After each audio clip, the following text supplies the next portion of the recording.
Last night I scrimmed with the bros. Let's be real, it was more like they were scrimming with me, and I have the VIP role in Benji Customs because I am mad clouted. So I ended up getting into the first lobby of every single game and playing with the top tier players. So let's get into those games and see what we can learn.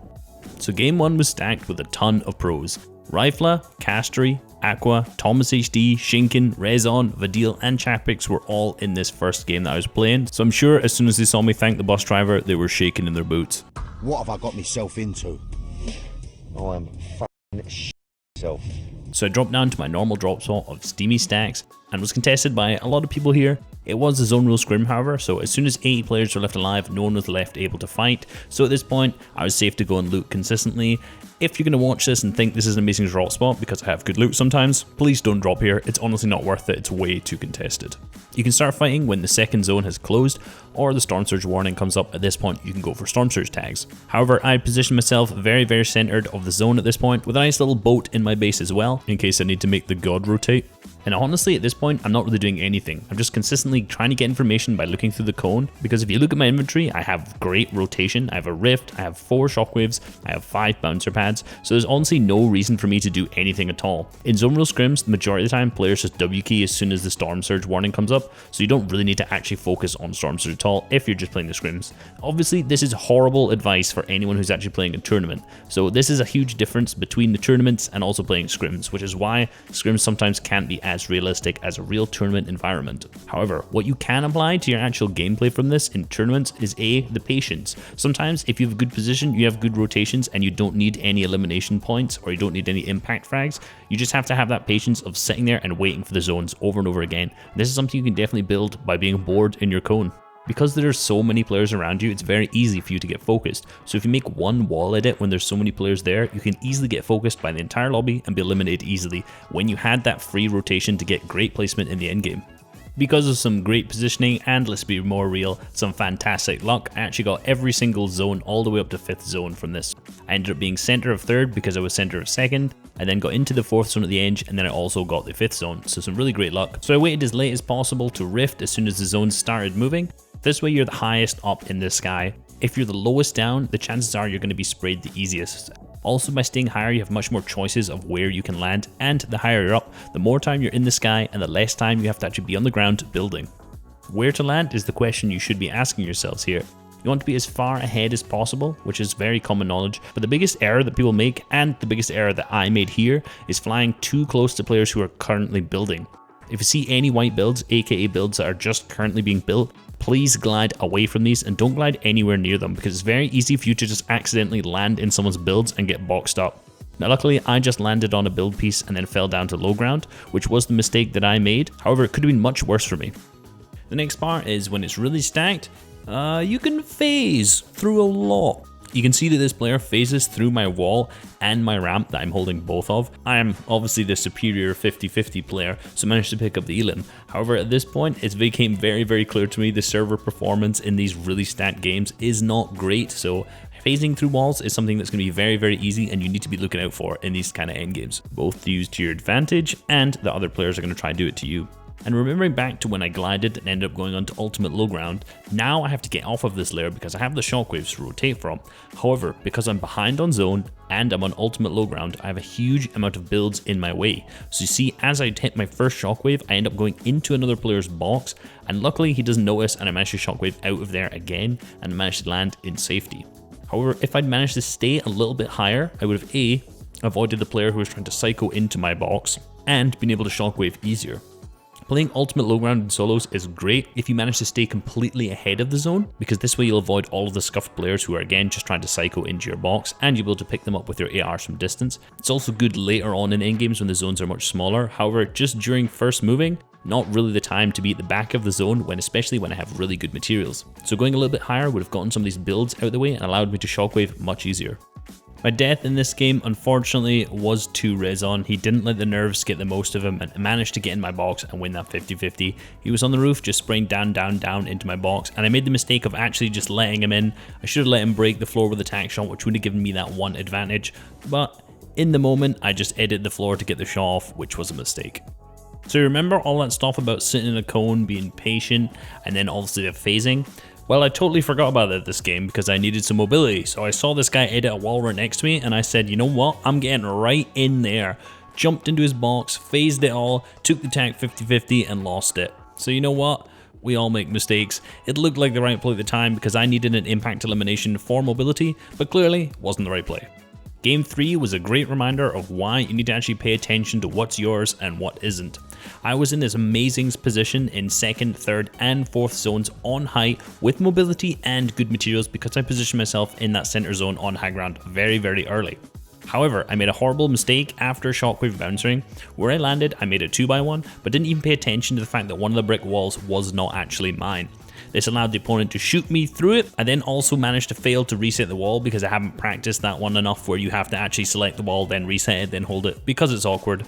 So I was picked up by the host, Spen, unfortunately. If you're keeping track at this point, I have 1 elimination in 3 games. 3 more games left. Do I get another elimination in Pro Scrims? So game 4, I managed to get what seemed to be an extraordinarily large amount of chug splashes from every single place I went to, which was great. So much that I found these 2 left over, so I thought, hey, this guy needs some chug splashing. Chug splashed him up. Clearly, that made this guy think that I'm really bad at the game, which isn't too far from the truth, and just W-keyed me as soon as zone rules are over. His name was Adam, and Adam, I hate you. So game 5 was really good. You can notice in 4th zone I again have a rift. Nothing that interesting happened that much before this, but there were some fantastic dead side rotates in this game. You notice my mats, 5, 1.5, 4, still really strong for this point in the game. However, I got max distance 5th zone. If you look out into the field, it's very open. If I tried to roll this with my foot, I'm gone. So here I decided to use my rift fish. I rift fish across and notice where I land. I'm on the edge, however I'm trying to get behind into the furthest side of the zone, which is the dead side of the zone. The majority of players will be rotating into the side closest to the zone, therefore going into the back is where there's going to be the least amount of people. And you can see once I get in here I have complete free reign of this whole side almost. There's tons of space, I barely even need to build, I can just sit in these old builds because these were deep in zone before where no one was. I get the lucky 6th zone pool, and then all I need to do is, because I'm on the dead side of zone, there's a ton of old builds, just need to keep as far ahead of the zone as possible and just keep breaking through these builds, consistently trying to ensure that no one's trying to take builds from me.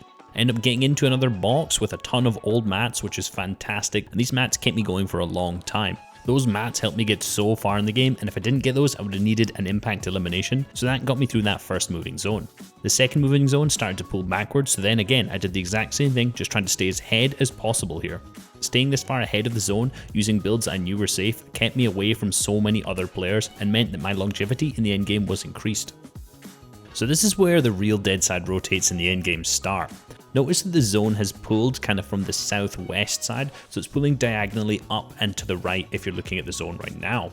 From that angle, you can notice I'm trying to get as far north as possible on the left-hand side of the zone. This is because the majority of the players are going to be on the right-hand side and on the south side of the zone, so the east and the south side of the zone, just based on the rotation of it before, as you can see on screen. So you can see I have a relatively free rotate all the way through here. Now I chose my layer pretty badly because there was a player trying to get on my wall, but I knew I could just get away from him and go up. He stopped aggressing that wall, so I ended up going back down, and you can see again the zone now pulls back and I've gone back to the north side of the zone. The reason I'm on the north side zone is exactly the same. Those players before in the previous zone were all coming from the south and that east side, so if I go north and west, there's going to be way less people here, and this gave me a really free rotate.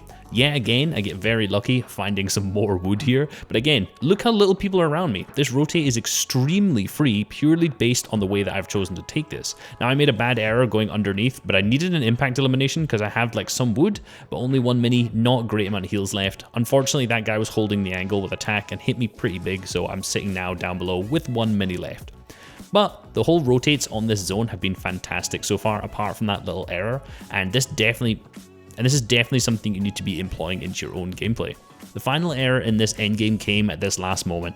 I have 16 builds remaining. I need to get an impact elimination if I want to get further, and there's a guy below me. Now, what I should have done is just edit that floor he was on and go for the shot. Because I have the charge, I'd be able to hit that big damage, but instead I dropped down below, and I actually thought I had a tactical shotgun, which was a problem, so I'd missed switching to my SMG. I tried to shoot twice with the shotgun.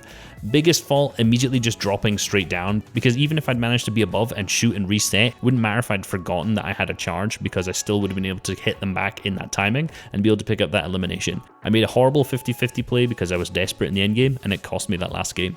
The funny thing about zone rule scrims is that everyone knows center of second and third is the place to be. In particular, if it's a hill, a high ground, that's going to attract a ton of players.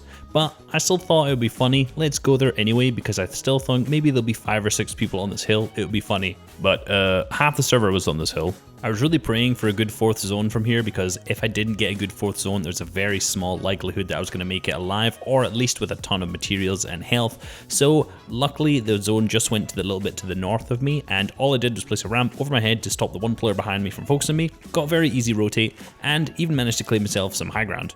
Most players, in all honesty, if they're boxed up, are very easy to ramp over. You just need to watch out for them being in their cones, so you need to place walls as you're going up, and it's very simple to take high ground from them at this point. Now, I'm on high ground, just trying to take shots, and 5th zone pulls at a reasonably okay one for me, but again, I have no mobility here. I do have heals if I need to tank zone, but that's obviously not going to be a good rotate. I'm going to be held by the people in storm. So at this point, I'm trying to assess the situation. I'm looking for players behind me who are early rotating to take shots on, and I'm trying to look for anyone who's going to rotate first. The guy in this cone, I'm trying to kind of pressure him to get away. He's been a little bit too close to me, a little bit dangerous, and I want to make this guy rotate. Now, there's tons of players around me at this side, and I need to go on the edge on the southeast side, and as I'm spraying, you manage to see that I pick up another elimination. So 2 eliminations in 6 games. I am absolutely unstoppable right now. So I made a pretty easy rotate in using other people's builds and just sat in some old builds in the 5th zone. So now when the 6th zone started to close, I see this player charging ahead, and I'm trying to use his build. I don't even build myself. There's a player behind me, so I block my back with a couple ramps and try to get in, try to cone him but miss. Managed to see the opportunity to get the wall behind, do so, and get straight in. I need to cycle this elim because I do not have anything to keep me going. Managed to pick up the nice elim, and this gives me plenty of mats to keep going, and also the second elim of the match.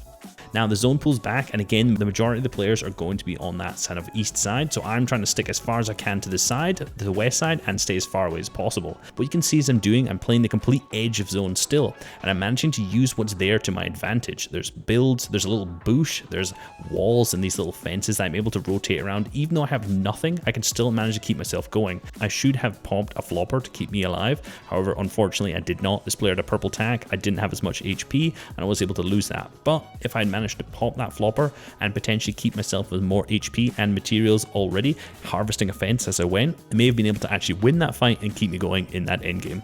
I've only been playing keyboard mouse for about 3 months total, so I am not good at fighting at all and picking up these endgame eliminations. I know that's what I need to work on, and that's definitely what I'm going to be working on. 3 eliminations total across 6 games is pretty horrible, but at the same time, I'm happy with the way I played in terms of placement and positioning on zone. I hope you guys enjoyed something and learned from this video. Peace!